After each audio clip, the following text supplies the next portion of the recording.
소개해 주셔서 감사합니다. 전미애수님, 네, 반갑습니다. 소개해 주신 대로 저는 인천교구에서 왔고요. 인천교구 북계동 성당에서 보좌 신부로 있습니다. 보통 이제 병근병근이라고 유튜브에 검색하면 나옵니다. 저는 보통 소개할 때 두근두근, 차근차근, 따끈따끈, 방긋방긋, 병근병근이라고 소개를 합니다. 이게 저의 어떤 뭐랄까요, 두근거리는 첫마음, 어떤 차근차근, 또 잃어버려서는 안 된 따뜻함, 온유함, 또 기쁨, 이런 것들을 제 이름에 한번 녹여 봤습니다. 하여튼 시작하기 전에 우리 성모송 한번 바치고 강의 시작하겠습니다. 자, 성부와 성자와 성령의 이름으로 다 같이 할게요. 은총이 가득하신 마리아님 기뻐하소서. 주님께서 함께 계시니 여인 중에 복되시며 대중의 아들 예수님 또한 복되시나이다. 천주의 성모 마리아님, 이제와 저희 죽을 때 저희 죄인을 위하여 빌어주소서. 아멘. 성부와 성자와 성령의 이름으로 아멘. 네, 다시 한번 반갑습니다. 저 얼굴 아시는 분 계세요? 네, 알고 계십니까? 네, 구독자가 몇 명 있군요. 네. 방배동 성당 와보니까 되게 정겹네요. 우선은 이 십자고상은 우리 인천 가톨릭대학교 신학교에 있는 십자고상이랑 똑같아요. 네. 그리고 여기 있는 성모상은 파티마 성모님인 거 아시죠? 네. 우리 북계동 본당에 있는 거랑 똑같습니다. 네. 북계동은 이제 대관식 해드려가지고 이렇게 예쁜 왕관 씌워드렸는데 여기도 한번 나중에 대관식 해드리시면 좋겠어요. 아무튼 아까 우리 시작하면서 성모성 바쳤죠. 근데 성모성에 특이한 점이 하나 있습니다. 뭐냐면 성모님한테 먼저 인사하고 그 다음에 예수님한테 인사한다는 거예요. 이상하지 않으세요? 만약에 정말 그러니까 그 성모성에서 드러나는 게 뭐냐면 이미 예수님을 사랑하기 위해서는 성모님을 먼저 사랑할 수 있어야 된다. 하느님을 찬양하기 위해서는 성모님을 먼저 찬양할 수 있어야 한다라는 것이 이미 우리 깊은 기도 성모송에 들어가 있다라는 사실이죠. 아무튼 여기 오면서 저 지하철 타고 왔습니다. 지하철 7호선이 아주 잘 돼 있더라고요. 그래서 오는데 1시간 반도 안 걸렸어요. 한 1시간 20분 정도밖에 안 걸렸습니다. 오면서 제가 이 성모님께 대한 참된 신심을 이렇게 지하철에서 읽으면서 왔어요. 거기서 특별히 마리아께 대한 올바른 신심의 표지라는 부분을 읽고 왔습니다. 이게 69쪽에서 시작되는데 이 내용이 뭐냐면요, 우선은 거짓 신심, 성모 신심이 있긴 한데 거짓 신심이 있거든요. 여기서 아주 낱낱이 밝혀놓습니다. 그리고 참된 신심이 무엇인가를 또 낱낱이 밝혀놓습니다. 한 번쯤 읽어보셔야 돼요. 사실은 이 주제는 오늘 다룰 수 있을지 모르겠지만 전체적으로 사실은 제가 말씀드리고 싶은 건 오늘 참된 신심에 대한 얘기를 드릴 거예요. 사실은 거짓 신심은 단순하게 얘기하면 뭐냐면 죄와 싸우지 않으면서 묵주기도만 바치는 신심은 거짓 신심입니다. 그러니까 죄와 싸우면서 예수님을 위로해드리면서 이렇게 해야 되는데 그게 아니라 그냥 뭐 좀 더 주세요. 건강도 주시고 재물도 주시고 자식 좀 잘 되게 해주시고, 이것은 대부분 거짓 신심에 속합니다. 참된 신심은요, 성모님에 대한 깊은 사랑이 있어요. 깊은 존경심이 있습니다. 성모님 왜 사랑받으셔야 되죠? 사랑받기 마땅하기 때문에. 그렇죠? 이것을 깊이 있게 우리 신심 안에 가져갈 수 있기를 바랍니다. 아무튼 이건 대본에 없던 얘기고요. 아무튼 오늘 요즘에는요, 이 신앙 정보가 굉장히 풍성한 시대죠. 그래서 여러분들 원하시기만 하면 책도 사서 보고 유튜브도 보실 수 있잖아요. 그죠? 네. 사실은 저 안 불러도 되죠? 유튜브 보면 됩니다. 그죠? 근데 왜 부르셨어요? 보고 싶으니까. 보고 싶으니까. 뭐랄까요? 오늘 저는요, 유튜브 채널을 보신 분들은 아시겠지만, 어떻게 보면 했던 얘기들을 다시 반복할 수도 있어요. 근데 어쩔 수가 없습니다. 왜냐하면 안 본 분들도 많고, 또 들어도 듣지 못하고 보아도 보지 못하는 것이 오늘날의 비참한 신앙의 현실이거든요. 그리고 이미 들었던 분들은 어느 정도 회개가 됐을 겁니다만, 저도 예수님처럼 의인이 아니라 죄인을 부르러, 죄인들이 어떻게든 회개해서 성모님을 좀 제대로 사랑하면서 성화되면서 열매 맺기를 바라는 마음으로 왔기 때문에, 그리고 저에게 주어진 시간은 짧기 때문에 했던 얘기를 반복해서 해드릴 수밖에 없어요. 아무튼 이렇게 이제 눈을, 여긴 잘 쳐다보시네. 네, 딴 데 가면요 이렇게 고개 숙이고 있어요. 대답도 안 하고. 그러니까 눈을 쳐다보면서 이렇게 저의 신앙을 나누는 거, 오늘 소중한 체험이 될 수 있을 것이라고 생각을 합니다. 그러니까 하늘나라를 향한 여정, 거룩한 삶을 향한 여정을 가고 있잖아요. 그럴 때 어떤 한 사제가 이렇게 뜨겁게 타오르면 많이 도움이 되시죠. 아무튼요, 우리는요, 일상에서 예수님 그리고 성모님을 정말 제대로 사랑해드리고 위로해드리는 사람 보고 싶죠? 옆에서요.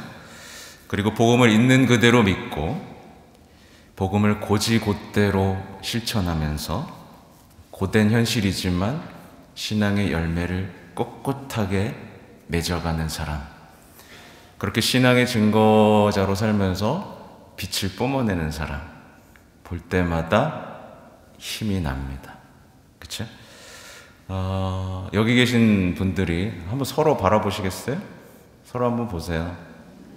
네, 서로에게 그런 분이 돼주셔야 되고, 네, 저도 여러분에게 그런 사제가 될 수 있기를 바랍니다. 제가 좀 빛이 나죠? 네, 성인들은 이게 후광이 있는데 저는 앞에 있어요. 네, 그러니까 잘 들어주시기 바랍니다. 아무튼 요즘에요, 신앙 정보는 많은데 어때요? 신앙의 뜨거움은 온데간데 사라져버리고 있습니다. 그러니까 신앙이 아닌 거짓 영성들이 지금 판을 치고 있다라고 말씀을 드리는 거예요.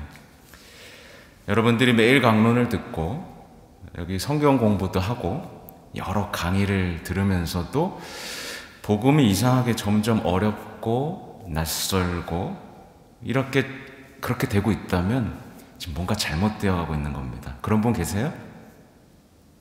많이 있을 겁니다. 원래 복음은요, 꿀처럼 달아야 됩니다. 맞아, 예수님 말씀 이런 말씀이 있었구나 하면서 꿀처럼 달고 바로 이해가 되고, 맞습니다, 주님 당신의 말씀이 진리입니다, 이렇게 해야 되는데 이게 뭐야? 나보고 죽으라고? 십자가 지라고? 이렇게 물음표만 자꾸 생기는 상태라면 뭔가 지금 신앙이 길을 잃고 있는 겁니다. 또 피정 가고 교육받고 기도에 대한 온갖 지식과 기술 배우죠. 근데 어때요? 기도가 재밌어져요?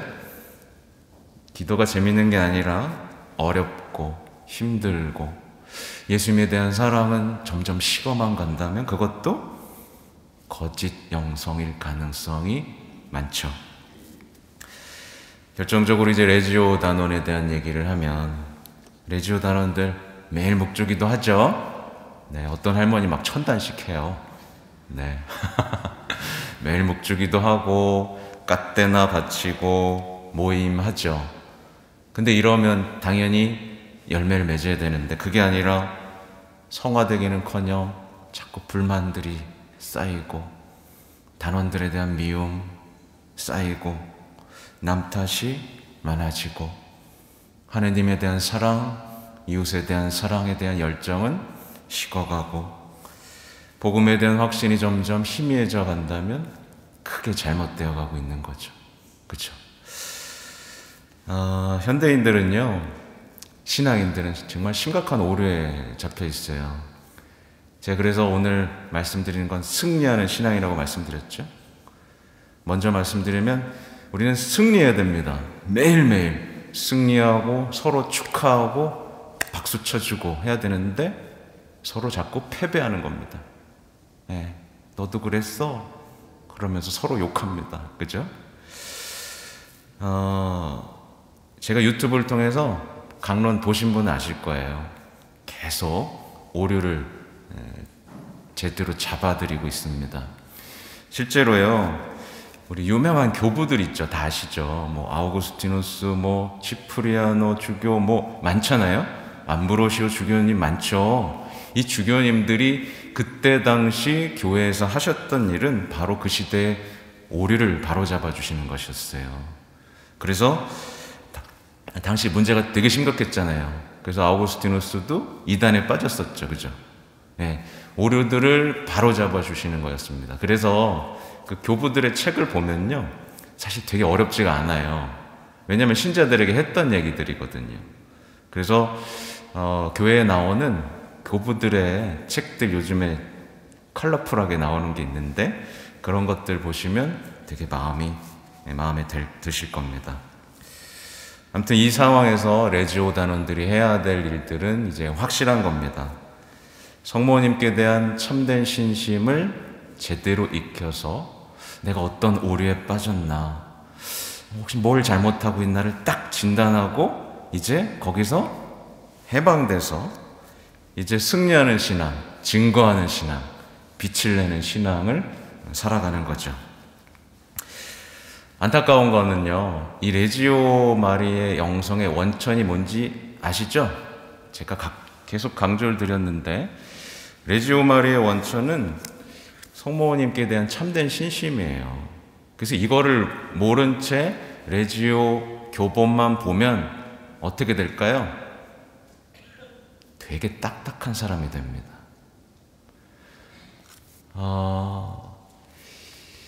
원래 기도를 열심히 하고 되면요, 성화된 사람은요 절대 딱딱하지 않아요. 굉장히 온유하고 부드럽고 사랑이 많은 사람이 성화되는 겁니다. 그래서 만약에 어떤 수도자가 이렇게 딱딱하고 이러면 뭔가 지금 착각하고 있는 거예요. 거룩한 척 하고 있는 겁니다. 혹시 이 책 보신 분 손 들어 보시겠어요? 높이 드세요. 하나, 둘, 셋, 넷, 다섯. 그 봐요.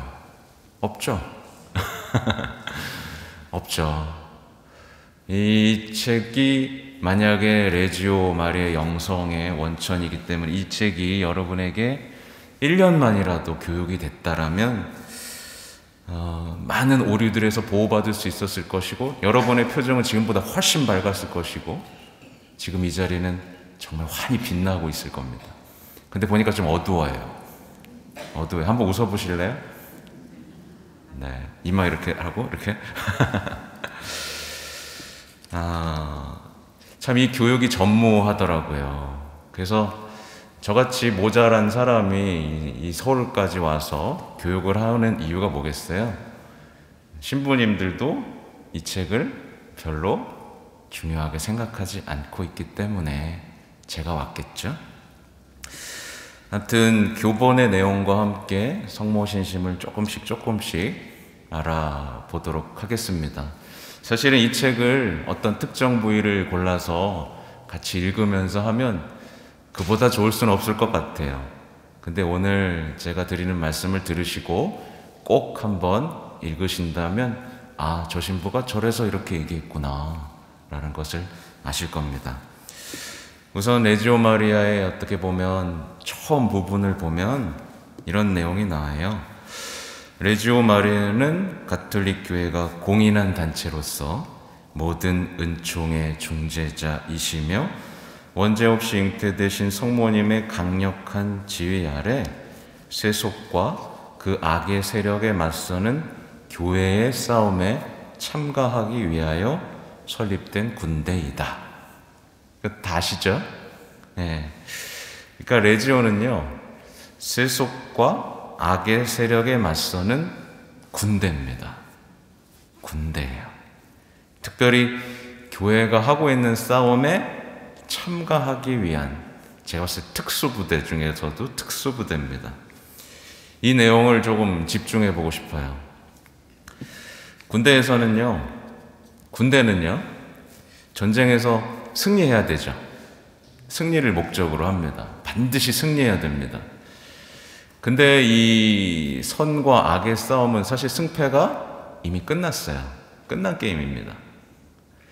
이미 예수님께서 십자가로 세상을 이기셨거든요. 그래서 우리가 십자가만 지면, 성모님과 함께만 하면 보장된 승리를 얻을 수 있죠. 근데 오늘날 어떻죠? 여기서부터 이제 심각해지는 겁니다. 영적 전쟁을 하는 사람이 드물어졌어요. 그리고 신앙에서 승리라는 개념이 싹 지금 지워지고 있습니다.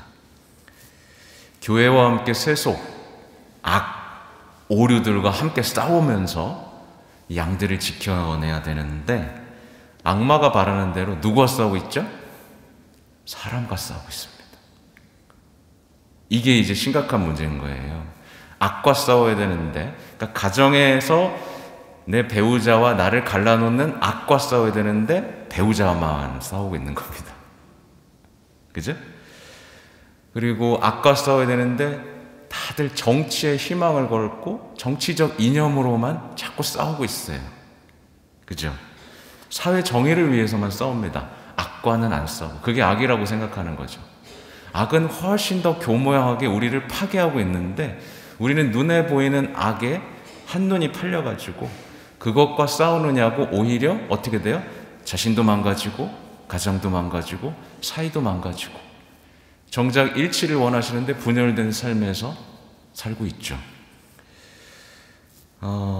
말씀 그대로 말씀을 그대로 따르면서 이제 죄와 싸워야 되는데 그게 아니라 우리 신앙 안에 깊숙이 들어온 말들이 하나 있습니다. 그게 뭐가 나빠? 그게 뭐가 나빠? 하나님도 이해하실 거야. 내가 행복하는데 왜? 이러면서 이제 죄를 합리화하고 정당화하기 시작됐죠. 그러면서 남의 죄를 찾는 데는 선수가 됐는데 내 죄는 못 찾는 시대가 돼버렸습니다. 다들 원죄 없이 잉태되신 것 같아요. 그래서 고해소에 들어오시는 분들 대부분이 이제 주일미사 빠졌으니까 억지로 들어오죠. 그러고 나서 특별히 지은 죄는 없습니다 라고 얘기하죠. 제가 고해성사 잘 보는 법 알려드릴까요? 고해성사 잘 보는 방법은 따로 없습니다. 성화되면 자연스럽게, 십자가에 못 박히신 예수님을 사랑하게 되면 자연스럽게 내 죄를 고백하고 죄와 싸우면서, 왜냐하면 내가 죄질 때마다 예수님은 고통받거든요. 내가 죄질 때마다 티 없이 깨끗하신 성모 성심은 가시에 찔리거든요.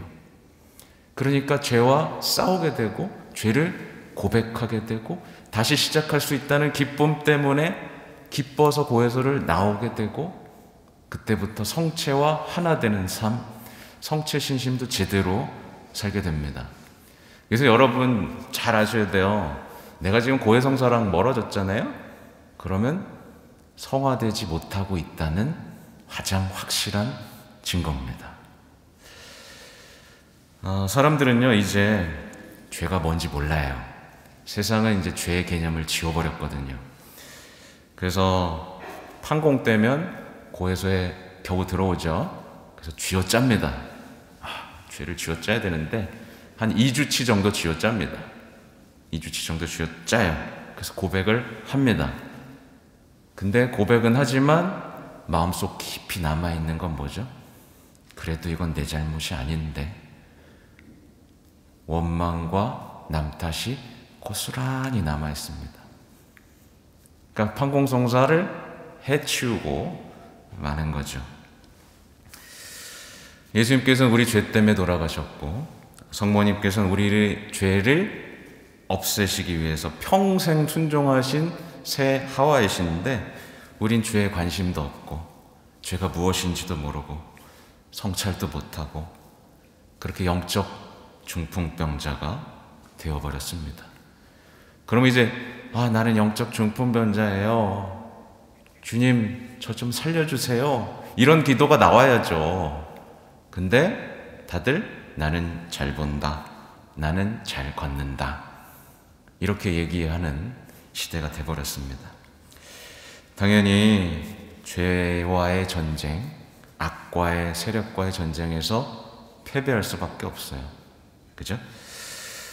아무튼 고해서는 텅 비어가고 이제 성체성사는 그렇게 모독을 당하는 겁니다. 그리스도의 몸 아멘이라고 외치지만 성체처럼 살고 싶은 마음은 없는 거죠. 그죠? 고해소가 이제 텅 비어가는데 대신에 북적거리는 장소가 있어요. 어딜까요? 이제 심리상담소, 카페, 맛집이 북적거리고 있죠. 그리고 사람들은 성체를 조배하는 대신 뭘 조배하죠? 스마트폰을 조배하기 시작했습니다. 당연히 삶은 완전히 망가지겠죠.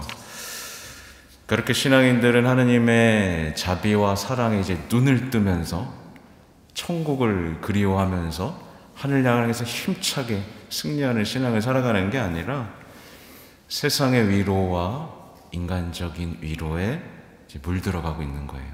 성당에 나오면서도 하느님이 주시는 위로에 그걸 느끼고 감사하면서 네, 제가 하겠습니다. 제가 선포하겠습니다. 제가 받겠습니다. 제가 순교하겠습니다. 제 목숨 바쳐서 지키겠습니다. 주님이 저를 지켜주시는 게 아니라 제가 주님을 지켜드리겠습니다. 어떤 이런 열정이 있어야 되는데 그게 아니라 나 아프니까 위로해 주세요. 예수님 위로 안 해주시네. 네가 위로해줘. 신부가 위로해줘. 수도자가 위로해줘. 내 얘기 좀 들어줘. 이렇게 위로만 찾는 시대가 됐죠. 그런데 이 세상의 위로랑 인간적인 위로에 빠져버리면 어떻게 될까요? 이제 영적인 눈이 멀어버립니다. 하나님을 발견할 수 없는 사람이 돼요.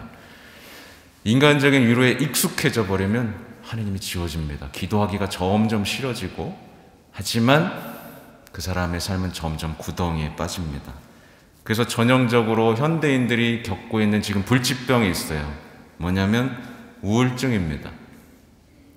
공허, 분노, 인색, 허영입니다. 힘들어서 이렇게 발버둥 치고 있는 겁니다. 그러면 어떻게 해야 되겠어요? 주님께로 오면 됩니다. 그러니까 1, 2계명 아시죠? 하느님을 사랑하고 이웃을 사랑하는 거죠. 그죠? 1, 2계명에 내가 하느님한테 사랑받는 거 없어요. 여러분들 착각하시면 안 됩니다. 내가 하느님한테 사랑받을 때 행복해지는 게 아니라 언제 행복해지죠? 내가 하느님을 사랑할 때 행복해집니다. 이웃이 나를 사랑할 때 행복해지는 게 아니라 내가 이웃을 사랑할 때 행복해집니다. 그게 1계명이에요. 가장 중요하다고 말씀하신 이 계명을 우리는 거꾸로 생각하고 있습니다. 하느님이 날 사랑하고 이웃이 날 사랑하면 행복하다. 이게 오류죠. 내가 하느님을 사랑할 수 있게 되고 이웃을 사랑할 수 있게 되면 행복합니다. 그죠? 그래서 신앙인들이 이제 어떤 생각들을 하게 됐냐면 이제 승리하는 삶을 원하지 않는 거예요. 나도 승리하고 싶어. 나도 예수님을 위해서 살고 싶어. 이런 생각이 이제 다들 서로를 이렇게 격려해야 되잖아요. 근데 그게 아니라 나 그냥 세상에서 잘 지내고 싶어. 나 문제 없이 살고 싶어. 남들처럼 살고 싶어. 이런 생각이 이렇게 오면서 이제 교회에게도 그걸 원하기 시작했습니다. 교회가 내 얘기 들어주고 문제 있으면 해결해주고 내 생각을 대변해주는 어떤 그런 걸로 남아있기를 바라죠. 이 같이 죽자는 얘기입니다. 그죠? 성모님의 군대라는 레지오 단원들조차 여기에 물들었어요? 안 물들었어요? 물들었어요. 그래서 레지오가 위기인 겁니다. 아시겠죠? 까떼나 매일 바치시죠? 언제 바치세요 보통? 아침? 저녁? 뭐 안 바쳐요? 생각날 때 바치세요? 까떼나 바치죠. 까떼나를 바치면서 우리는 성모님을 기억해야 되고 성모님께서 크신 승리를 이룬 그 순간들을 기억해야 됩니다. 근데 까떼나 매일 바치면서도 이게 무슨 소용인가? 라는 눈앞의 것들에 이제 속는 거예요. 까떼나를 바치지만 내 눈앞에 있는 현실은 그렇지가 않거든요. 그러니까 자꾸 패배감, 절망감, 우울감에 사로잡혀서 까떼나를 바치면서도 누가 내 인생 좀 지지해 주지 않나? 내가 내 인생 좀 알아주지 않나? 위로해주고 치유해지는 삶에 푹 늪처럼 빠져버리는 겁니다. 말하자면 다시 강조드리지만 승리의 신앙이 아니라 패배의 신앙을 살고 있는 거죠. 사실 사제들도요 이런 위험에 놓여 있어요. 보세요. 제가 이렇게 열심히 하고 있죠. 근데 딱 교회 현실을 보면 어때요? 젊은이들은 떠나가죠. 저는 또 인천에 이제 구도심에 살아요. 이제 옛날에 부평, 인천, 그러니까 부천하고 인천 사이거든요. 그래서 여기가 굉장히 번화가였습니다, 예전에. 근데 다 이제 신도시 쪽으로 빠지죠. 어르신들만 남아 있습니다. 젊은이들은 찾아보기 힘들어요. 그러면 이제 그걸 보면서 제가 자칫 절망할 수 있겠죠. 이게 무슨 소용인가. 그리고 자칫 제가 지금 주인 신부님이 그렇다는 게 아닙니다. 약간 못된 주인 신부님을 만났어. 사목적 열정도 없고 그냥 자기 여가만 즐기는 신부를 만났어요. 그럼 제가 어떨 것 같아요? 가슴 아프겠죠. 그럼 절망해야 돼요? 아니죠. 눈앞에 보이는 거에 속는 게 아니라 나는 그렇다면 이 상황에서 어떤 빛을 내야 되고 어떤 증거를 해야 되고 어떻게 살아가야 되는가에 대해서 더 치열하게 고민하면서 성모님과 함께 그 희망을 붙들겠죠. 그러면서 나는 패배하지 않을 겁니다. 바로 이 순간 여기서도 저는 빛을 내고 싶습니다. 그 위대한 성인 중 한 명이 누구예요? 막시멜리아노 마리아 콜베 사제죠. 성모의 기사였어요. 그 수용소에서 어떻게 빛을 발하지 않습니까? 근데 여러분 그거보다 낫죠? 그죠? 누가 여러분 막 죽이려고 그래요? 그죠? 밥이 없어요? 뭐가 없어요? 그냥 배우자가 좀 괴롭히는 것밖에 없지 않아요? 자식들이 속썩이고 거기에 속아 넘어가지 마시라는 얘기입니다. 여러분이 해야 될 일을 하셔요. 증거해야 될 일을 하세요. 뿜어내야 될 빛을 비추세요. 이게 제가 드리고 싶은 얘기입니다. 희망의 어머니를 보세요. 내 눈앞에서 내 하느님의 아들이란 분이 저렇게 비참하게 돌아가고 계신데도 희망을 놓지 않으셨단 말이에요. 저게 승리라는 것을 보셨단 말이에요. 그죠? 아무튼 안타깝게도 이 많은 분들이 이제 승리로 이끌어야 되는데 교회가 이제 어떤 이제 포지션을 잡냐면 사람들 다 일으켜가지고 이러면 안 됩니다. 우리 일어나서 가야 됩니다. 성모님과 함께 승리의 여정 하늘나라의 여정을 갑시다. 그죠? 모세가 이끌었던 것처럼 그래야 되는데 어때요? 이제 패배자들을 위한 위로와 힐링을 언어만 쏟아내고 있습니다. 평화방송만 켜봐도 아시죠? 네, 힘드시죠? 이럴 땐 이렇게 하세요. 그죠? 이게 온갖 유튜브에서 지금 돌고 있는 유행입니다. 신자들은 복음에서 희망을 못 찾아서 이제 뭘 듣기 시작했냐면 스님의 얘기를 듣기 시작했습니다. 스님은 날 위로해 주니까. 말도 안 되는 얘기죠. 어디서 비교를 해요? 복음하고 인간의 지혜랑 어디다 갖다 댑니까? 그리고 심리학 많이 찾아봅니다.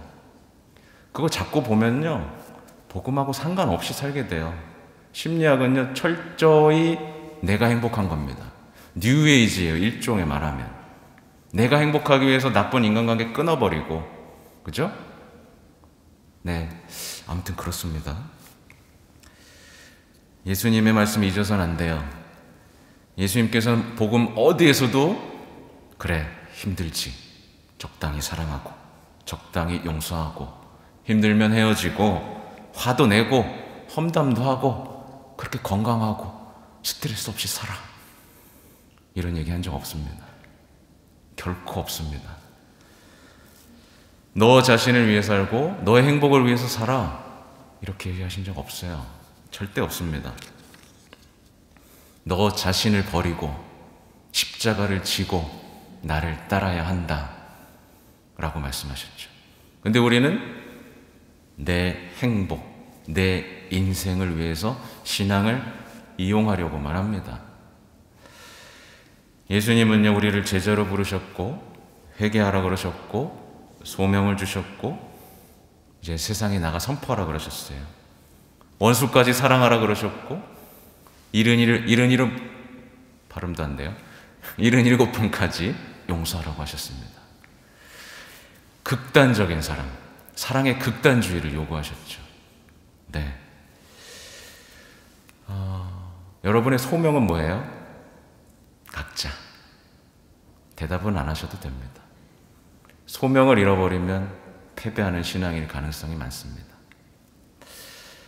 아무튼 예수님을 사랑한다면요, 모두 사랑해야 되죠? 예수님의 계명도 사랑해야 됩니다. 예수님을 사랑한다면서 말씀은 안 지켜도 돼. 이런 오류들이 교회 내에 깊숙이 들어와 있죠. 그러니까 예수님하고 성모님이요, 끔찍한 고통을 견뎌내셨죠? 왜 견뎌내셨어요? 고통받는 이들을 위로하기 위해서? 맞아요? 고통받을 때, 성모님도 고통받고 예수님도 고통받았으니까 나는 이 고통 아무것도 아니야, 이렇게 한 맺힌 삶을 살기 위해서? 아니죠. 진짜 이유는요, 우리를 영광과 승리로 이끌기 위해서 고통으로 초대하신 겁니다. 여러분에게 고통으로 초대하신 거예요. 그래서 고통을 통해서 영광을 받기를 바라시는 예수님과 성모님의 마음입니다. 근데 고통이 오면 다 도망가 버리고 있어요. 어제 순교자 대축일 했죠. 엊그제. 순교자들은 고통이 오면 어떻게 생각했죠? 복음이 내게 이루어지는구나 라고 생각했습니다. 근데 우리는 고통이 오면 하느님은 왜 나를 안 지켜주시지? 내가 지켜드려야죠. 왜 자꾸 지켜달라고만 합니까? 나는 신앙을 지킬 생각도 없으면서, 내 목숨보다 귀하게 여기지 않으면서, 그죠? 아무튼 성모님은요, 우리가 고통에 참여할 수 있도록 초대하십니다. 그래서 얼마 전 고통의 성모 마리아 기념일 때 본기도에서 이렇게 기도해요. 저희도 그리스도와 함께 순환하고 그리스도의 부활에 참여하게 하소서, 이겁니다. 그래서 우리가 묵주기도 바칠 때 매일 고통의 신비를 묵상하는 겁니다. 그리고 영광의 신비를 묵상하는 거예요. 근데 고통을 싹 빼버린 신앙이 요즘 유행하고 있는 거죠. 참고로 이제 복음 얘기 잠깐 드리면, 시몬의 장모가 예수님에게 치유받았을 때 바로 뭐 했어요? 시중 들었죠. 왜 그랬어요? 그럼 예수님 왜 치유해 줬어요? 시중 들게 하려고? 여기서 의문을 가져본 적 없으세요? 예수님은요, 치유해 주셨죠. 그러면서 부인의 삐뚤어진 마음도 같이 치유해 주신 거예요. 부인은 이제 더 이상 자신에게 사로잡힌 삶을 살지 않습니다. 자신이 주인공이고 자신이 행복하고 자신이 시중받고 대우받는 삶을 포기하고 이제 예수님을 섬기는 삶을 시작하는 거예요. 주님의 종이원이라는 성모님의 삶하고 닮아있죠. 아무튼 레지오 단원들은 자신을 버려야 된다는 거, 그 뱀의 머리를 짓밟아야 된다는 거, 자아라는 것을 기억하셔야 됩니다.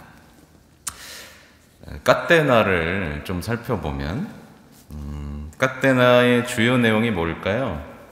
마니피카시죠. 성모님의 노래입니다. 성모님의 노래. 성모님의 믿음과 승리의 노래죠. 그래서 주님이 자비를 기억하셨구나. 그러니까 주님의 구원 역사가 비로소 나를 통해 시작되는구나. 나에게 큰 일을 하셨고 이제 교만한 자를 흩으시고 권세 있는 자들 내치시고 굶주린 이들을 배불리시고 비천한 이들을 높이시고 결정적으로 모든 세대가 나를 행복하다 하리니 라고 하면서 노래하죠. 그러니까 우리는 까테나 바치면서 해야 될 것은 구원 역사입니다. 멈추지 않으셨구나. 나에게 큰 일을 하셨구나. 그러면서 내가 돌아봐야 될 게 뭐예요? 나는 행복한 겁니다. 나는 성모님과 함께 행복한 사람인가?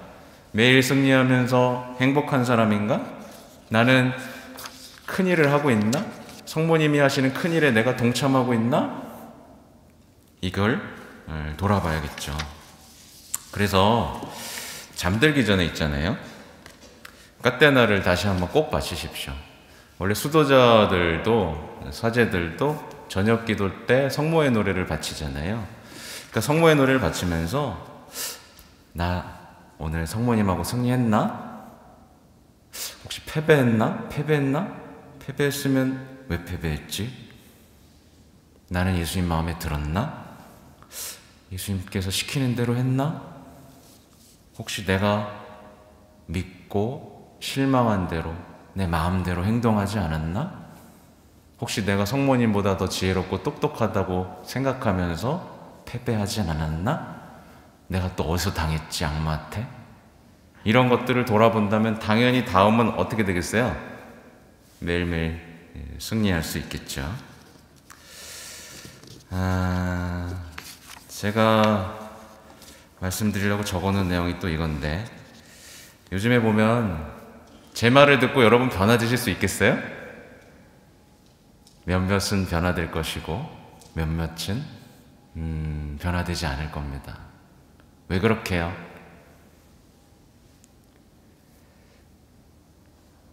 헌 가죽 부대를 갖고 싶어서 그렇습니다. 내 신념이 너무 강해며 내가 오랜 세월 동안 살아온 내 삶의 경험에서 나오는 신념이 강하면 복음도 들어가지 않습니다. 말하자면 세포도주가 싫은 거고 회심하기 전에 바오로입니다. 바오로 사도 신념이 너무 강해서 회심할 수 없었어요. 그래서 예수님이 나타나셨죠. 머리를 탁 치셨죠. 그죠? 그리고 이집트로 돌아가고 싶었던 백성들 회심했어요? 안 했어요? 안 했죠. 바오로 사도를 잠깐 기억해 보면 되는데 바오로 사도는요 자기가 맞다라고 생각하면서 살기를 뿜고 다녔어요. 나랑 맞지 않은 사람들은 다 죽여야 그냥 속이 풀렸습니다. 그래서 내가 완고한지 아닌지를 보려면 다른 사람들을 보는 시선을 보시면 되는데 만약에 다른 사람들에 대한 분노와 살기를 뿜고 있죠. 그러면 그 사람은 바뀌기가 어려운 사람입니다. 근데 오늘날 미디어는 그걸 계속 조장해요. 저 사람 나쁜 사람이다. 저 사람 죽어야 된다. 저 사람 제거해야 된다. 미디어에 속지 마십시오. 미디어는 계속해서 우리에게 누군가에 대한 미움을 키워가고 탓하게 만들면서 우리가 변화되지 못하도록 꽉 붙잡아 놓는 악마의 손길입니다. 아무튼 분노와 살기가 있으면 평생 못 변합니다. 바오로 사도처럼 누굴 죽이면서 속 시원해야 합니다. 쟤 좀 안 나왔으면 좋겠어. 쟤 꼴배기 싫어. 네, 이렇게 되는 거죠. 또 이어서 이런 말씀이 나와요. 이 교본 내용입니다. 이 군대를 총지휘하시는 성모님은 달과 같이 아름답고 해와 같이 빛나시며 사탄과 그 무리들에게 진을 친 군대처럼 두려운 분이시다 라는 내용이 나오죠. 그러니까 성모님이 어떤 분이신가를 정확하게 말씀해 주고 계신 건데, 이게 요한 묵시록의 내용이고 까테나의 내용이죠. 그죠? 우리 모임할 때 성모님이 뱀을 밟고 계시죠? 예, 원죄 없이 잉태되신 성모님이 뱀을 밟고 계신 그 성상을 우리 앞에 모셔놓고 기도를 합니다. 우리는 왜 그런 끔찍한 뱀머리를 밟고 계신 성모님이 우리 눈앞에 있어야만 하는지, 뱀 치우고 그냥 이렇게 예쁘면 좋지 않아요? 그거를 잘 이해해야만 합니다. 근데 그 이유는 창세기에 이미 나와 있어요. 3장 15절에 여자의 후손은 너희 머리에 상처를 입히고 너는 그의 발꿈치에 상처를 입히리라. 사탄은요, 예수님보다 성모님을 더 두려워합니다. 당연히 예수님한테는 상대가 안 되는데 성모님한테 더 치욕을 느끼고 더 싫어합니다.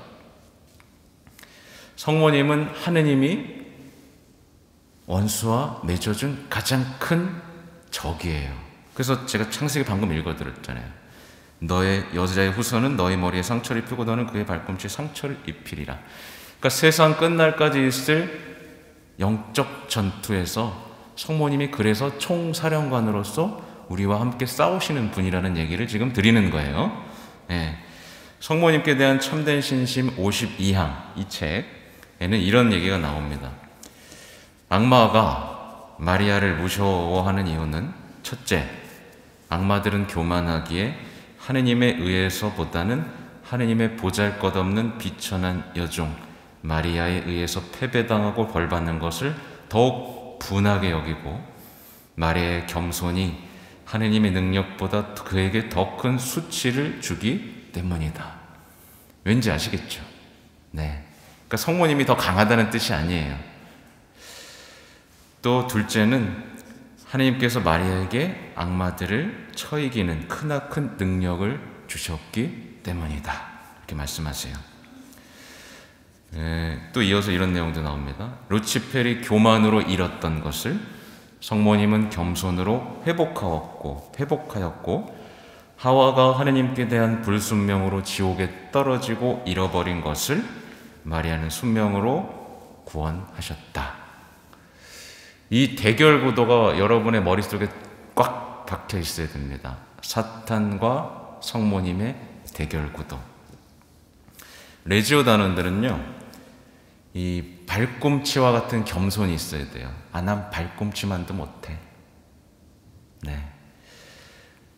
발꿈치만도 못하다는 겸손으로 성모님과 일치되고 봉헌대에서 그 발꿈치로 뭘 짓이겨요?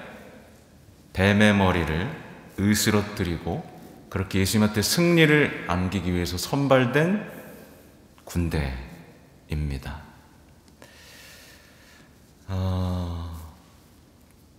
그런데 오늘날 레지오단은 어떻죠? 마귀 무서워요? 악마 무서워요? 네? 여러분은 군대예요. 마귀를 무서워할 필요가 없습니다. 여러분은 이 전쟁은 승리가 보장된 전쟁이라고 지금 제가 말씀드렸죠. 우리는 근데 자꾸만 작은 상처, 모욕에도 벌벌벌 떨면 안 돼요. 그래서 그 성모님께 대한 참된 신심이 있는 사람은 상처받지 않습니다. 모욕에도 어쩜 나한테 그럴 수 있어? 뭐 이런 얘기 안 합니다. 괜찮아요. 상관이 없어요. 누가 나를 모욕한다고 해서 내가 그렇게 나쁜 사람이 되는 게 아니거든요. 모욕한다고 해도 나는 성모님의 사랑스러운 군대이기 때문에 전혀 상관없습니다. 성모님에 대한 얘기를 조금 이제 해야 되는데, 성모님은요, 제가 이 얘기를 다 할 수는 없어요. 창세기부터 예언된 새 하와, 이건 아시죠? 새 하와이자 하늘의 여왕이자 계약의 궤이십니다. 혹시 처음 들어보세요? 처음 듣는 분도 있는 것 같아요.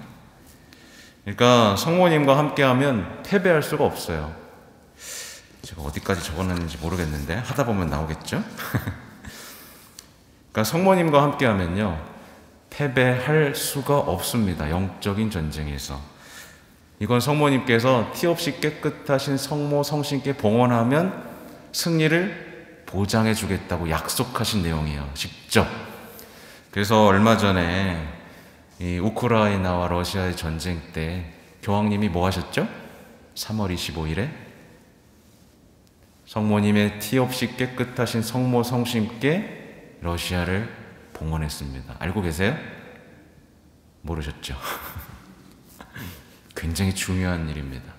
그리고 요한 바오로 2세도 러시아를 봉헌하셨습니다.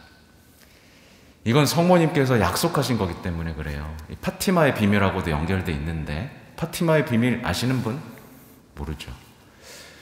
그러니까 러시아와 우크라이나 전쟁을 우리 인류의 힘으로 멈출 수 있어요, 없어요? 없어요. 지도자들은 다 부패했고 자기 국가만 생각하기 때문에 이제 멈출 수 없습니다. 그럼 이걸 멈출 수 있는 유일한 힘은 누구에게 있어요? 성모님에 있다라는 게 우리 믿음인 거예요. 그래서 우리가 성모님께 러시아를 봉헌하고, 우리도 봉헌됐을 때, 그러니까 우리나라 통일도 마찬가지입니다. 그래서 파티마 성당 있잖아요. 평화의 성당, 평화를 위해서 계속 기도하잖아요. 통일도 우리 힘으로 할 수 있는 게 아니기 때문에 우리가 성모님께 봉헌됐을 때 성모님께서 승리를 이끌어 주시겠다, 이 약속입니다. 여기서 우리가 끌어낼 수 있는 승리의 힌트는 뭐냐면, 여러분 집에서 악에 승리할 수 있어요, 없어요? 자꾸 싸우잖아요. 우리의 힘으로 할 수 없는 것만 같은 일들이 벌어지잖아요. 그죠? 시댁은 괴롭히고 자식은 말 안 듣고, 그죠? 계속 그 죄악의 역사에서 벗어날 수가 없잖아요. 근데 승리하려면 어떻게 된다고요? 여러분의 가족, 여러분의 전부를 티 없이 깨끗하신 성모 성신께 봉헌하는 겁니다. 그러면 성모님께서 승리하시겠다고 약속하셨어요. 이 믿음이 굉장히 중요합니다. 아무튼 예수님께서 저 십자가 위에서 돌아가실 때, 사실 돌아가시는 순간이 완벽한 승리를 이루신 순간이었죠. 죄를 없애셨고 죽음을 죽음으로 없애신 완벽한 승리의 순간이었습니다. 맞죠? 그 승리의 순간에, 마귀를 완전히 패배시키는 그 순간에 성모님에게 뭐라 그러셨어요? 여인이시여 라고 하셨습니다. 왜 그럴까요? 내가 없으니까 잘 돌봐라, 뭐 그 정도 수준일까요? 죽어가는 분이? 아니죠. 굉장히 깊은 의미가 있습니다. 여인이시여라는 말이 언제 또 나오죠? 카나 혼인잔치에서도 나오죠. 처음과 끝에도 나옵니다. 창세기의 여자, 그 여자가 바로 성모님이라는 뜻이에요. 그리고 묵시록에도 여인이 나오죠. 묵시록에 여인 나오죠.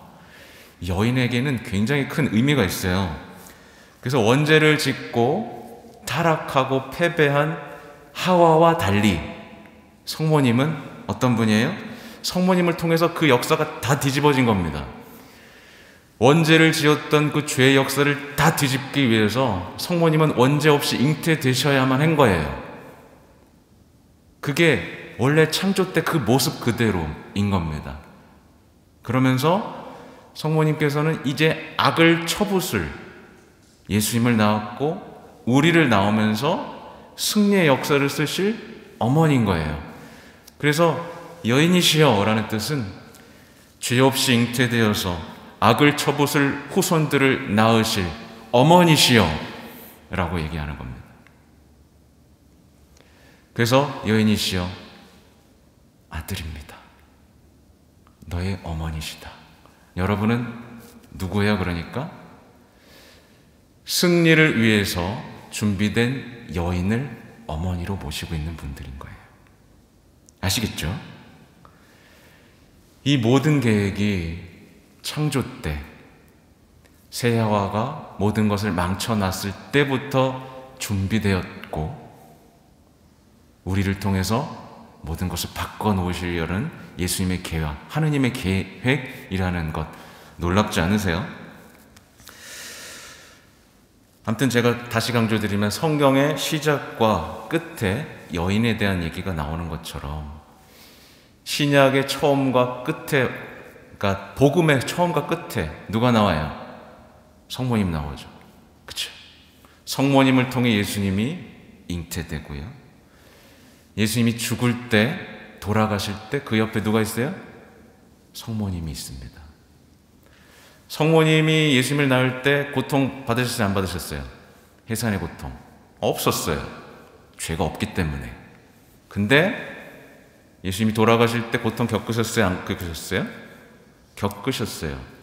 그때야 비로소 해산의 고통을 낳으면서 승리를 낳으신 겁니다. 부활을 낳으신 겁니다. 여러분을 낳으신 겁니다. 그래서 묵시록에는 해산의 고통을 겪는 여인이 나오는 겁니다. 아시겠죠? 그러니까 성모님은 구세주의 어머니로서 우리를 계속해서 승리로 이끌어갈 여인, 어머니이신 거예요. 또 구약의 역사를 보면 항상 영적 전쟁을 하잖아요. 전쟁 엄청나잖아요. 전쟁이 굉장히 잔인하죠. 근데 그 전쟁에서 항상 승리를 부르는 뭐가 있어요? 뭐죠? 계약의 궤죠. 성모님은 바로 잃어버린 계약의 궤예요. 그래서 계약의 궤는 한마디로 뭐예요? 하느님의 지상 거처였습니다. 맞죠? 그리고 그것은 정말 정결하게 누구도 손댈 수 없을 정도, 손댔다 죽었죠. 그죠? 금으로 이렇게 만들어져 있었고, 거기 뭐 있었어요? 십계명판 들어있었고, 만나 들어있었고, 지팡이 들어있었죠. 성모님하고도 똑같습니다. 그죠? 그러니까 성모님의 언제 없으신 잉태와 평생 동정, 하늘로 오르심, 다 계약의 궤와 연결됩니다. 놀랍지 않으세요? 그러니까 우리가 구원 역사를 살아갈 때 물론 이렇게 생각하시면 됩니다. 예수님은요, 우리를 하늘나라로 이끌어갈 모세인 거예요.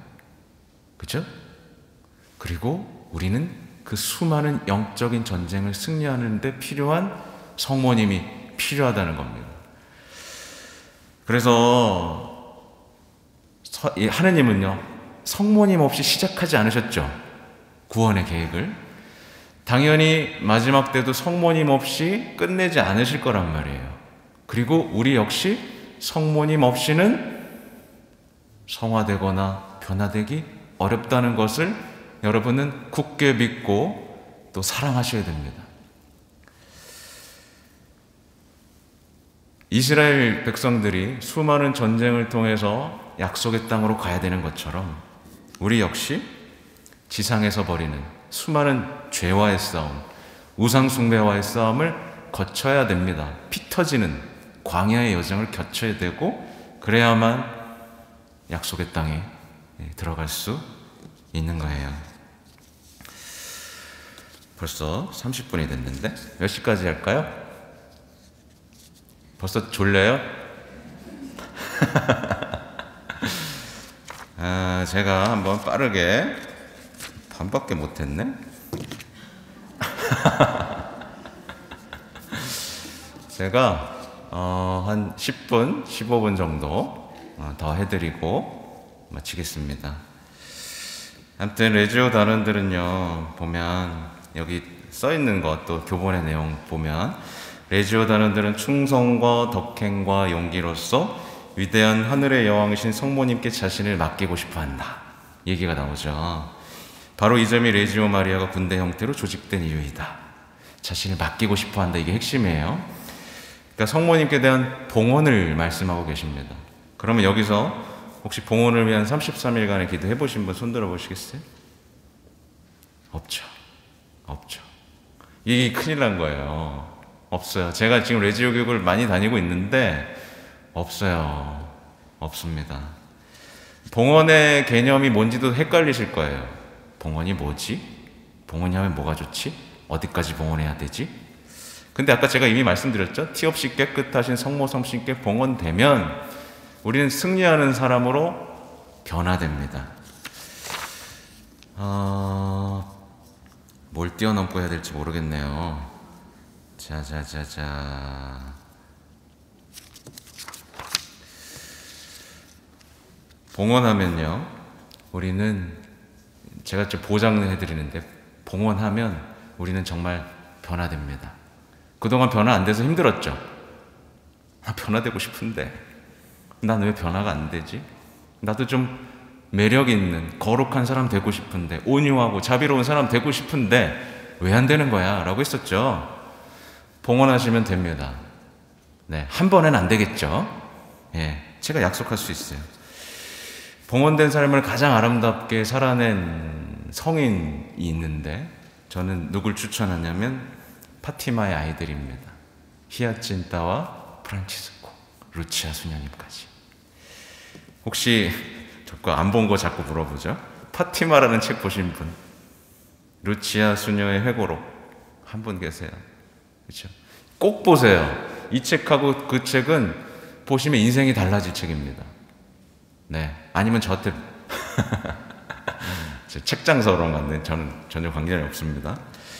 파티마의 아이들 히아친타와 프란치스코는요 정말 순수했어요. 그냥 시키는 대로 하고 기도해다오, 희생을 바쳐다오, 그것만으로 많은 것들을 이뤄냈죠.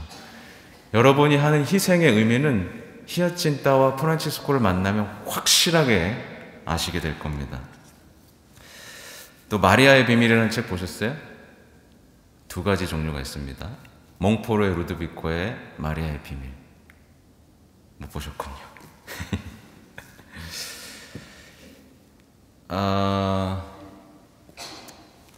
이 성모님께 대한 참된 신심은 이제 봉헌해야 되는 이유들, 중요한 내용들을 다루고 있는데, 지금 생각나는 대로 말씀을 드리면 여기서 나오는 내용 중에서 예수님이요 공생활을 몇 년 하셨어요? 3년 하셨죠. 근데 예수님하고 성모님하고는 몇 년 사셨어요? 30년 사셨죠. 이게 중요한 표지라는 겁니다. 이게 우리에게 더 중요할 수 있다는 거예요. 우리가 성모님에게 순종하는 것이 얼마나 가치 있는지를 여기서 내용 얘기하고, 순종할 때 비로소 예수님처럼 변화돼서 세상을 향해 나아갈 수 있다는 것을 얼마나 강조하는지 모릅니다. 그리고 성모님을 주영틀이라고 해요. 우리는 성화되기 위해서 그죠? 조각을 하고 막 난리 핍니다. 아파요. 피도 나고 힘들어요. 근데 성모님에게 봉헌된 사람은 주영틀 쫙 부으면 예쁘게 탄생할 수 있더라. 이게 신심입니다. 그리고 신비로운 그릇이라는, 아시죠? 여기 신비로운 그릇 있어요? 브레시디오? 없어요? 성모님은요, 성모님께 봉헌된 사람은요, 이렇게 성화됐다가 잃어버지를 않아요. 왜냐하면 성모님이 그걸 간직해 주시거든요. 아무튼 여기 보화 같은 얘기들이 엄청나게 많다는 것을 알려드리고, 핵심만 말씀드리면 여러분은 성모 신심, 성모님께 대한 참된 신심을 통해 예수님처럼 될 수 있다. 그래서 선서문 보면 성모님을 통하여 성모님이 원하시는 만큼, 그런 얘기 나오죠. 신학자들은 이 얘기 되게 싫어합니다. 왜 성모님이야? 근데 천만의 말씀입니다. 신학자들은 어떻게 보면 불쌍합니다.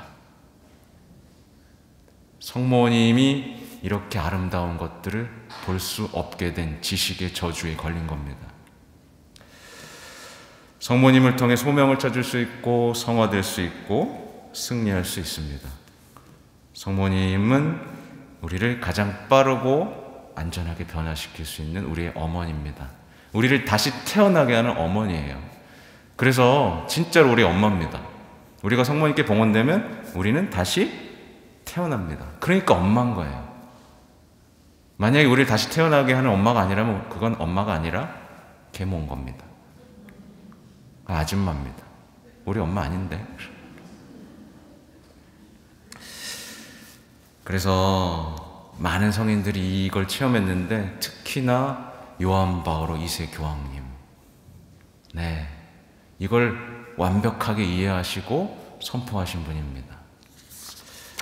또 많아요. 오상의 비오 신부님도 있고 아까 말씀드린 막시밀리아노 마리아 콜베 신부님도 있고요. 우리나라엔 번역되지 않은 수많은 교부들이 성모님을 굉장히 찬송했습니다.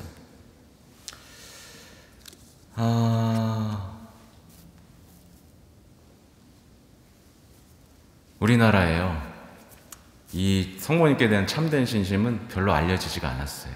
이상하게. 근데 뭐가 알려졌냐면 다른 영성들은 되게 유명합니다. 혹시 여기 프란치스칸 있으세요? 손 들어보세요. 프란치스칸, 네, 가르멜, 뭐 예수회, 뭐 없어요? 이상하다. 그러니까 뭐 가르멜, 프란치스칸, 이냐시오 영성은 되게 대접을 받습니다. 근데 이상하게 성모님께 대한 참된 신심은요, 찬밥 신세입니다. 이거 하면 저 같은 신부도 이상한 사람 취급받아요. 네. 근데 이거 이미 예고되어 있습니다. 예고되어 있습니다. 쓰레기 취급을 받을 거라고. 그래서 18세기에 완전히 묻혀버렸습니다. 근데 제가 보장해 드릴 수 있어요. 제가요, 신학교 때 진짜 열심히 했습니다. 특히 이냐시오 영성, 피정 남들보다 2배 다니면서 열심히 노력했습니다. 가르멜, 대데레사, 수아데레사 열심히 공부했습니다. 네, 프란치스코 성인 좋아해서 제 세사제 서품제에도 새겨놨습니다. 근데 안 되는 거예요. 왜 이렇게 성화가 안 되는 거죠? 근데 성모님께 대한 참된 신심 만나고 어떻게 됐을까요? 변화되기 시작했어요. 그래서 제가 진짜 강조드리고 싶은 말씀은 뭐냐면, 프란치스코 성인도 그렇고 이냐시오 성인도 그렇고 가르멜의 수많은 성인도 그렇고 사실은 누구를 사랑했어요? 성모님을 사랑했습니다. 성모님하고 성인은 비교가 안 돼요. 근데 우리는 자꾸 성인처럼 되고 싶어 합니다. 여기서부터 잘못된 거예요. 성인은 성모님을 닮고 싶고 예수님을 닮고 싶었는데 우리는 자꾸 성인을 닮으려고 합니다. 그러니까 어렵죠. 우리는 그 사람이 아닌데. 그죠? 잘 기억해 주셔야 돼요. 아무튼 그리고 파티마 성모님에 대한 얘기도 잠깐 드려야 되는데, 파티마의 성모님께서 발현하시면서 수많은 기도들을 우리에게 선물로 주셨죠. 거기서 이제 제일 유명한 게 뭐예요? 구원의 기도입니다. 그죠? 구원의 기도, 지옥 보여주시면서 제발 이 기도 바쳐라 말씀하셨어요. 근데 이때 천사가 나타나서 하신 성체의 기도도 있고, 자, 잠깐만요. 보면 용서의 기도, 성체의 기도, 희생의 기도, 이런 것들이 있어요. 파티마의 기도 검색해 보시면 나옵니다. 이 귀한 기도들 해요, 안 해요? 잘 안 합니다. 레지오 가르침 보니까 구원송도 빼라 그랬다면서요? 그죠? 아무튼 또 파티마의 그 중요한 비밀들도 알려진 바가 거의 없습니다. 여기 스카풀라 차고 계신 분 손 들어 보실래요? 스카풀라, 기적의 패. 그죠? 네. 성모님이 스카풀라 차라고 하셨죠. 봉헌의 표지로. 근데 우리는 성모님 사랑한다면서 성모님이 언제 발현하셔서 무슨 얘기를 하셨고 뭘 부탁하셨는지 무관심하다는 얘기입니다. 이게 지금 레지오가 방향을 잃고 있는 이유예요. 그러니까 레지오가 중요한 부분들, 파티마의 성모님께서 어떤 메시지로 우리를 이 시대에서 이끌고 싶어 하시는지에 대해서 깜깜하니까 헤매게 되는 겁니다. 1925년에 12월 10일 파티마의 성모님은 아기 예수님하고 나타나셔서 루치아 수녀에게 이렇게 말씀하셨어요. 가시로 덮인 지극히 거룩하신 내 어머니의 성심을 위로해드려라. 배은망덕한 사람들은 순간마다 가시로 어머니의 성심을 찌르는데 그 가시들을 빼드리기 위해 보상 행위를 하는 사람은 없구나. 내 딸아, 가시에 둘러싸여 찔리고 있는 내 심장을 보아라. 은혜를 모르는 인류가 모욕과 망언으로 매 순간을 찌르고 있구나. 적어도 너만은 나를 위로하여라. 그리고 연이어지는 5번의 첫 토요일에 내 성심을 거스른 죄를 보상하기 위한 지향으로 고해성사를 받고 영성치를 하며 묵주기도 5단을 바치고 15분 동안 묵주기도의 15가지 신비를 묵상하는 사람에게는 죽음의 순간에 구원에 필요한 모든 은총으로 돕겠다고 말하여라. 첫 토요일의 신심을 말씀드리고 있는 겁니다. 첫 토요일의 신심의 기원은 오래됐지만 파티마의 성모님께서 다시 한번 강조드리는 것은 뭐예요? 모욕당한 성모님을 위로해 달라는 겁니다. 근데 우리는 위로는커녕 모욕당한 성모 성심 앞에서 내가 바라는 것만 청하고 있지 않는가 보셔야 돼요. 성시간도 마찬가지입니다. 예수님이 성시간 해달라 그러셨죠. 외롭다고, 힘들다고. 성시간은 겟세마니에서 혼자, 그러니까 예수님은요 십자가보다 겟세마니가 더 고통스럽다 그러셨어요. 혼자만 기도해야 되는, 아무도. 그래서 그 외로운 시간 함께 해달라고 성시간을 했는데 우리는 성시간도 우리가 위로받으려고 합니다. 반대인 거예요. 우리가 성모님을 위로해드리고 사랑해드리고 예수님과 함께 시간을 보내드리고 사랑해드리고 희생을 바치는 것을 지금 예수님과 성모님을 원하시는데 우리는 정반대의 행위만 하면서 내 가슴이 찔리는 것만 보고 있는 겁니다. 그러니까 어떻게 보면 정말 목석 같은 거죠. 예수님을 보면서 눈물을 흘려야 되는데 이 시대는 다 자기를 위해서만 눈물 흘리는 시대가 돼버렸습니다. 아무튼 성모 신심은요 장식품도 아니고 사치품도 아닙니다. 그러니까 완전한 봉헌을 위해서 성화되고 승리하는 신심이라는 거 기억하시고, 아무튼 오늘의 이야기는 여기서 마쳐야 될 것 같죠? 아무튼 긴 시간이었는데 그래도 꾹 참고 들어주셔서 감사합니다. 아무튼 오늘 제가 드린 얘기들 다 기억 못 하실 거예요. 근데 어느 정도 성모님이 왜 중요한지, 성모님께 대한 참된 신심이 어떤 것인지는 맛을 보셨을 겁니다. 그러니 이제 집에 가셔서 해야 될 일은 단순하죠? 성모님께 대한 참된 신심을 읽어보는 겁니다. 이해 안 되실 거예요, 처음에는. 그리고 봉헌도 한번 해보시기 바랍니다. 제 강의도 인터넷에 다시 유튜브에 올릴 거니까 반복해서 들으시고, 앞으로 또 성모님에 대한 강의가 여러 번 있어요. 다음에 이제 저기 체나콜로에서도 피정하는데 그때는 이제 죄성찰하는 일주간에 대한 얘기도 드릴 겁니다. 그러니까 잘 익히시고 진짜 머리에 쏙쏙 들어올 때까지 익히시고 승리하는 신앙 사시기 바랍니다. 감사합니다.